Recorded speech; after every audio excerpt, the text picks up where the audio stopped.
My name is David, and I am 30 years old. I live in a small town in rural Pennsylvania area. For 5 years, I worked the night shift at a remote toll booth on a quiet and lonely state highway road.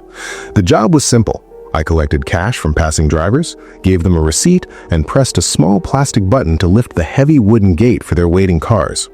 Most people think toll booths are only on massive, busy interstates near big cities. That is simply not true anymore. Today, there are secondary roads, old routes built many decades ago, that still charge a small fee to pass through them. My plaza was one of those forgotten and hidden places. It was located in the middle of a very dense, dark state forest. There were no small towns nearby us. The nearest gas station was over 15 full miles away. My shift started at 10 at night and ended exactly right at 6 in the morning when the bright sun finally came up. It was a very isolating, lonely job. The toll plaza had only 2 narrow paved driving lanes, one lane going north and one lane going south away. I sat in a single booth in the center traffic island. The booth was just a small square box made of aluminum and reinforced glass. Inside, I had a heavy metal stool, a cash register, a computer monitor used for the security cameras, and a cheap plastic electric space heater sitting on the floor. During the bright and sunny day, the road saw some traffic, mostly loud, heavy logging trucks and fast delivery vans, but at night, the dark road was completely dead. I would sometimes go 4 or even 5 hours without seeing a single car drive past me. I spent most of my time reading cheap paperback books or drinking bad coffee from an old green metal thermos. It was boring, but the boredom was not the absolute worst part of the job. The worst part was actually the heavy mental toll of the total physical human isolation. The psychology of working a night shift in the exact middle of the woods is hard to explain to anyone who has never done it. When you sit all alone in a brightly lit glass box surrounded by absolute total darkness, your brain starts to play weird tricks on you. You're essentially sitting inside a brightly lit glass fishbowl. Anyone or anything standing 50 feet away in the very dark tree line can see you perfectly right there inside, but you cannot see them. The harsh and bright glare of fluorescent lights inside the booth turns the clear windows into mirrors. If I looked out the right side window, I just saw my own tired reflection staring back inside. To see outside, I had to press my face directly against the cold glass and cup my 2 bare hands around my eyes. Because you cannot see outside very well, your hearing becomes your primary survival sense to stay alert. You start to closely hyperfixate on every single noise. You learn the normal sounds of the quiet outdoor environment. I knew what the wind sounded like when it directly hit the pine trees. I knew the very familiar sound of dry acorns dropping on the flat metal tin roof of my booth. I knew the sound of the small space heater clicking on and off near my cold feet. I knew the steady, low hum of the overhead lights. When you know all the normal sounds, the abnormal, loud sounds stand out. You notice when the crickets suddenly just stop chirping. You notice when a heavy tree branch snaps too loudly in the brush. You try to easily tell yourself it is just a deer or a wild raccoon. Most of the time, you're completely right. But then sometimes, things happen out there that do not make any logical sense. It was a cold Tuesday night in very late November when my perspective on the job changed forever. The weather was very cold. It was around 30 degrees outside today. There was no snow on the ground quite yet, but the dark air was very sharp and dry. I was wearing my heavy blue uniform jacket inside and sitting on my stool, trying to keep my leather boots near the space heater. The paved highway road leading directly up to my booth from the south is perfectly straight for about 2 miles. After 2 long miles, the paved road curves sharply to the east around a large rocky hill area. Because of this specific road design layout, I can see northbound cars coming from a very long visual distance. On a completely normal and quiet night, a car comes around that distant curve, and it takes them about 2 or 3 minutes to reach my toll window. At exactly 2 in the morning, I saw a bright set of headlights come around the very distant road curve. They were very bright. The driver had their high light beams turned on. This was completely normal for this dark stretch of road because there were no streetlights out there. I watched the bright lights appear at the far end of the long, dark, straight road section. I calmly put my paper book down on the smooth plastic front counter. I opened my cash drawer to make sure I still had enough quarters and single-dollar bills for fast change. Then I waited. I watched the bright headlights. They definitely were moving, but it was very hard to easily judge their true speed from 2 entire miles away from me. I took a sip of my coffee and looked directly at the digital clock on the bright computer screen monitor. It was 2 minutes past 2 in the dark morning. The car should have been approaching the booth braking zone by now. I looked back down the dark, empty road. The headlights were still at the far end of the straightaway road. They had barely moved at all. I slowly frowned. Sometimes lost drivers pull over to the dirt road shoulder to check their cell phones or look at a large paper map, but these bright lights were not parked on the side of the road. They were directly stopped in the center of the northbound lane, and they actually were moving.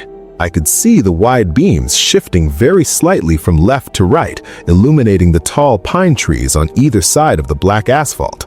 The strange, mysterious vehicle was definitely driving forward, but it was moving slowly at a crawling pace, maybe 5 miles an hour total. I watched it carefully for another full 3 minutes passing. The lights remained distant. The situation was starting to really feel strange. Why would someone drive that slowly on an empty, straight highway in the middle of nowhere at night? By 10 minutes past 2, the lights were still incredibly way off in the distance. I started to feel such a deep sense of serious unease. It is very difficult to describe the feeling. It was not full panic yet. It was just a heavy, uncomfortable feeling deep in my own stomach. When you are totally alone in the dark woods, human behavior that breaks the normal pattern is absolutely terrifying. A fast car is completely normal behavior out here. A stopped car is also completely normal behavior out here. A car driving 5 miles an hour for 10 full continuous minutes straight is simply not normal at all, ever. I stood up from my heavy, cold metal sitting stool.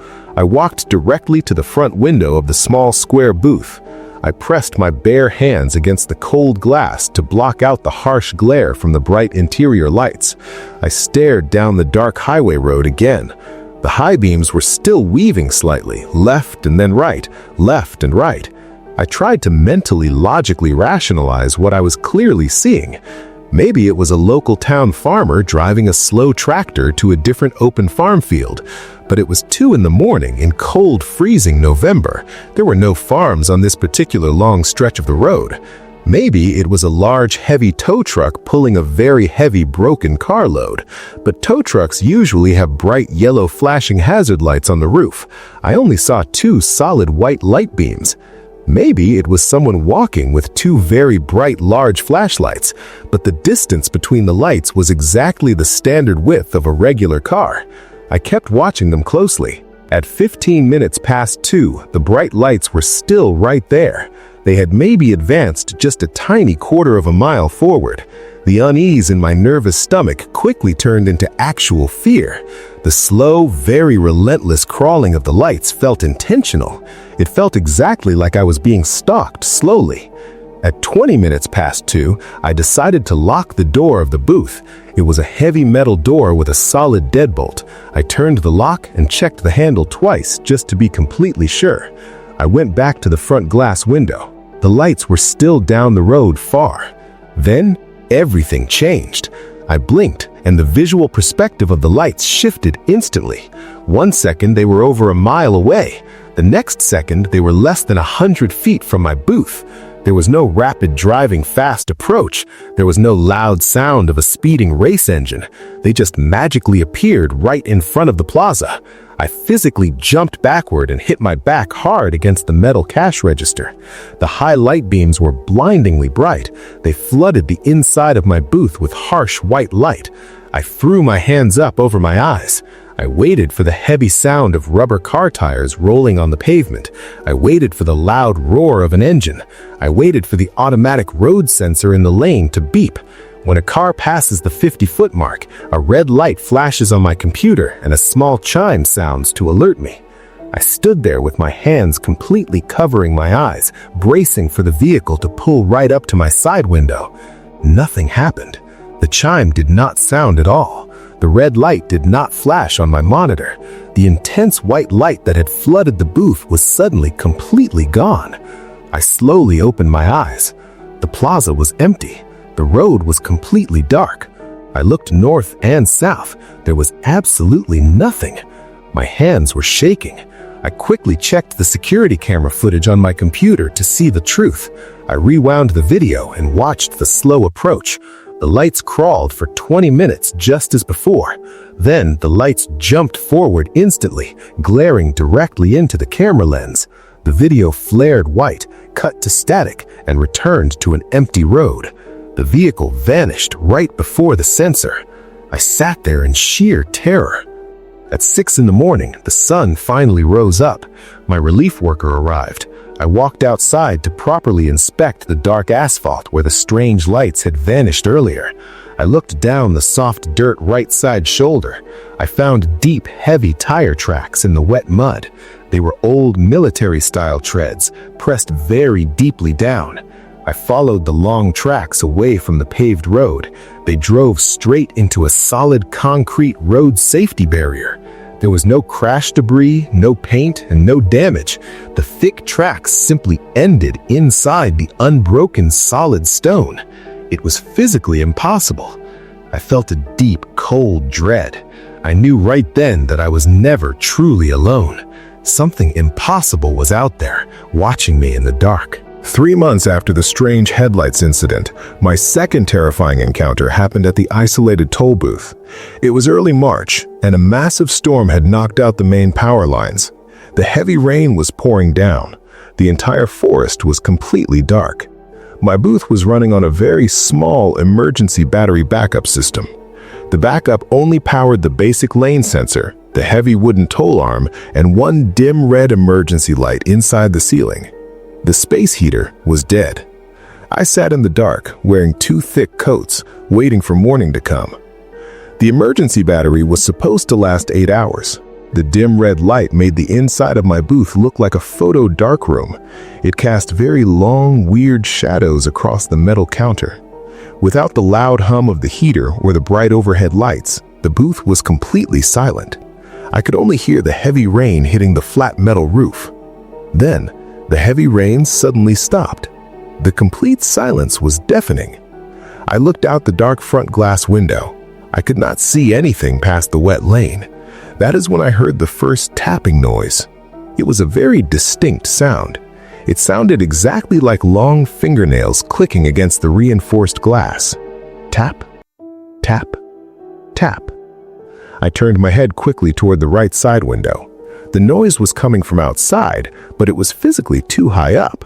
The bottom of the glass window starts at 4 feet off the ground. The tapping sound was coming from the very top corner of the glass, almost 8 feet high. A normal person cannot reach that high without jumping or standing on a tall ladder. I did not move. I just stared at the dark glass directly. Tap, tap, tap. The rhythmic clicking continued. It was slow and completely steady. It did not sound like an animal. It sounded deliberate. I slowly reached under the counter and grabbed a heavy metal strong flashlight. I did not turn it on yet. I did not want whatever was out there to know exactly where I was standing in the dark booth. I crept very quietly toward the side window. My boots made soft rubbing sounds on the rubber floor mat. I stopped 2 feet away from the thick glass. The tapping noise suddenly stopped. I held my breath tight. I waited for a full minute. Nothing happened. I slowly raised the metal flashlight and clicked the power button. A bright beam of white light shot through the thick glass window. It illuminated the empty dark lane and the wet pine trees behind it.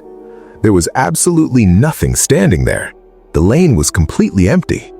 I lowered the flashlight, feeling highly confused. Suddenly, the automated chime on my computer monitor rang out loudly in the quiet booth. The lane sensor had just been triggered, but the bright flashlight beam clearly showed me that there was no car out there today. I looked down at the computer screen monitor. The security system log was recording an active vehicle in the lane. The screen displayed the 2 words, "Vehicle present," clearly. Then, I heard the loud mechanical grinding noise of the large motor outside. The heavy wooden toll arm was slowly raising itself up into the dark air. It was opening the lane for a completely invisible guest. I watched the thick arm go all the way up. It stayed up for 5 seconds. Then it slowly lowered back down to the closed position. The screen flashed "Transaction complete" text. I panicked. The system recorded a car, but my own two eyes saw absolutely nothing. The strange height of the tapping noise in the invisible car deeply disturbed me. The rest of the dark shift passed very slowly. I did not step outside once. When the sun finally came up, I checked the camera log files from the battery system backup. The video showed exactly what I saw earlier. The heavy wooden arm raised and lowered for thin air. There was absolutely nothing standing there. The lane was completely empty. I lowered the flashlight, feeling highly confused. Suddenly, the automated chime on my computer monitor rang out loudly in the quiet booth. The lane sensor had just been triggered, but the bright flashlight beam clearly showed me that there was no car out there today. I looked down at the computer screen monitor. The security system log was recording an active vehicle in the lane. The screen displayed the two words "vehicle present" clearly. Then, I heard the loud mechanical grinding noise of the large motor outside. The heavy wooden toll arm was slowly raising itself up into the dark air. It was opening the lane for a completely invisible guest. I watched the thick arm go all the way up. It stayed up for 5 seconds, then it slowly lowered back down to the closed position. The screen flashed "Transaction complete" text. I panicked. The system recorded a car, but my own two eyes saw absolutely nothing. The strange height of the tapping noise in the invisible car deeply disturbed me. The rest of the dark shift passed very slowly. I did not step outside once. When the sun finally came up, I checked the camera log files from the battery system backup. The video showed exactly what I saw earlier. The heavy wooden arm raised and lowered for thin air. There was absolutely nothing standing there. The lane was completely empty. I lowered the flashlight, feeling highly confused. Suddenly, the automated chime on my computer monitor rang out loudly in the quiet booth. The lane sensor had just been triggered, but the bright flashlight beam clearly showed me that there was no car out there today.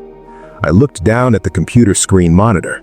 The security system log was recording an active vehicle in the lane. The screen displayed the two words "vehicle present" clearly. I survived that strange shift. But my third and most terrifying encounter happened just 1 month later in April. It was a very foggy night. The thick mountain mist rolled down from the tall hills and completely covered the highway. I could barely see the white lines painted on the dark asphalt road. The visibility was maybe 10 feet total. It was around 3 in the morning. I was standing near the open sliding side window drinking hot coffee. I looked out into the thick white fog. I saw a very tall, dark silhouette standing in the northbound lane immediately. The dark figure was about 50 feet away from my booth. It was standing exactly where the automatic vehicle sensor is buried deep in the pavement. It was shaped just like a human, but it was incredibly tall. It looked to be at least 7 feet tall, with very long, thin arms that hung down past its knees. The figure was standing perfectly still. It was not moving at all. I thought maybe it was a lost truck driver whose heavy vehicle had broken down in the thick fog. I leaned out the open side window to speak clearly outside. "Hello?" I called out loudly into the damp fog. "Do you need any help? Are you lost?" The tall figure did not react. It did not turn its head. It did not wave its long arms. It just stood perfectly still in the exact center of the lane. I waited a few seconds and called out again. "Sir, you cannot stand in the middle of the active highway road. It is very dangerous." Again, there was absolutely zero response. I felt that familiar, heavy unease forming right in my stomach. Something was very wrong with this quiet, still person today. I quickly slid the metal window completely shut and locked it tight. I grabbed my phone to call the State Highway Patrol. I dialed the local dispatch number. The phone just rang and rang. There was no answer. I looked back out the front window. The very tall, dark figure was still standing in the exact same spot. It had not moved a single inch. I sat down on my stool and just watched it. 1 entire hour passed. The fog swirled slowly around the dark shape. 2 entire hours passed. The figure remained totally frozen like a dark statue outside. At exactly 5 in the morning, the thick mountain fog started to slowly clear up. The sky began to turn a very light shade of gray. I looked at the dark figure again. As the fog lifted, I expected to finally see a human face or standard clothing, but the shape did not resolve into a human being at all. It was just a solid mass of absolute blackness. It was darker than the night sky. It had no face, no clothes, and no distinct features. It was just a tall, flat shadow standing directly on the wet pavement surface. I blinked hard, rubbing my tired eyes. When I opened my eyes again, the tall, faceless figure was instantly standing directly outside my locked door. It had moved 50 feet in a fraction of a single second. I screamed out loud and fell backward right off my metal stool. I hit the hard rubber floor very hard. I scrambled backward until my back hit the far metal wall. I stared at the door window. The solid black shape was pressing itself directly against the glass. It blocked out all the dim morning light from entering my quiet, small, square space. I waited on the cold floor for 10 long minutes. I was too afraid to stand up. I just listened closely. I heard nothing. There was no tapping, no breathing. After 20 minutes, I finally found the courage to slowly stand up. I looked closely at the small door window. The solid black shape was completely gone. The bright morning sunlight was hitting the paved lane. I was completely alone again. My bare hands were shaking very badly. When my relief worker arrived an hour later, I basically ran out the door to my parked personal car outside. Before I got into my car, I decided to look at the metal booth door. I wanted to see if the tall figure had left any marks behind. I walked closely up to the heavy door. Right in the center of the solid metal panel, there was a large, strange residue. It looked like thick, gray ash. It was spread in a wide, rough pattern, almost like something had melted directly against the heavy door. I gently touched the gray ash with my bare finger. It felt extremely freezing cold, like touching solid winter ice from a frozen lake today. The gray ash was definitely not human or biological. I wiped my cold finger on my dark pants. I got into my car and drove away fast. I later learned from some older locals about the dark history of that specific long road. They told me it was a very old native trail long before the modern highway was ever built. They said that many strange people had gone completely missing in those dense woods over the last 50 years. Hikers, hunters, and stranded lost drivers simply walked into the dark trees and were completely never seen again by anyone. The locals believe the thick forest holds something very ancient, something that mimics human behavior just enough to get very close to us. The impossible headlights, the tall tapping shadow, and the invisible vehicle, they were all just traps. They were attempts to make me step outside my safe, locked glass box. I quit that remote job the very next week. I could not handle the intense mental stress anymore. I needed to work in a normal place with real people and bright daytime sunshine. I never drove down that old, lonely stretch of highway ever again at nighttime. If you ever find yourself driving alone on a very dark rural road late at night, pay close attention to your immediate surroundings. Look out for the early warning signs of a compromised location. If the night sounds suddenly stop completely, if you see a vehicle moving far too slowly for no apparent reason, if you notice a very tall silhouette standing perfectly still in the thick mountain fog, do not stop your car. Do not roll down your clear windows. Do not try to offer any help. Keep your foot firmly on the gas pedal and drive away fast. The absolute worst thing you can ever do is investigate a strange situation in a totally isolated place. Those weird things out there in the dark rely completely on normal human curiosity. They want you to leave the total safety of your locked car. They want you to step out onto the cold, dark pavement to see what is going wrong. Once you do that, you are no longer the observer. You become the active target. I learned that very hard lesson by sitting in that bright glass box for 5 long years. I barely survived the intense sheer fear. I sometimes think about the brand new worker who took over my lonely night shift. I wonder if he sits on that same heavy metal stool, drinking hot coffee from a green thermos. I wonder if he hears the strange rhythmic tapping on the high reinforced glass window. I wonder if he sees the bright, impossible headlights crawling down the long, straight road. And I wonder what still waits right there at that totally remote toll plaza, hiding completely in the dark forest, patiently waiting for the very next night shift to slowly begin. My name is David. Good night.